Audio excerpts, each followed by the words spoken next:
Hi, and welcome back to Stuff About Tutorials. In today's video, we're going to talk about on how to share your space link on ClickUps.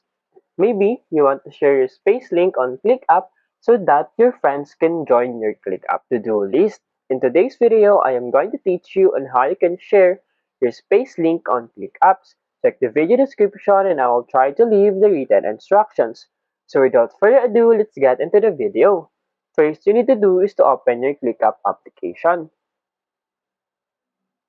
Once you open your ClickUp application, you'll be directed into this home page. And below, you'll see here the notification icon, search icon, and then these dotted icons. To share your space, simply tap on these three lines at the upper left corner of your screen. And you'll see here the home, notifications, favorite, spaces, dashboards, and docs.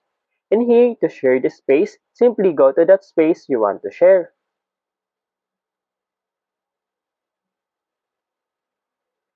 Once you are in that space you want to share, tap on this three dots icon at the upper right corner of the screen.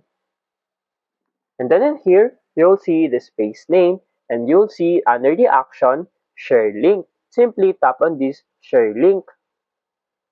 And there will be a pop-up that you can share this via Nearby Share, Messages, Email, and many more. There you go. If you wanted to know on how to share link of your space on ClickUp, that is the easiest way I know how. If you know another way to share your space link on ClickUps, leave a comment below. Also, be sure to subscribe for more videos.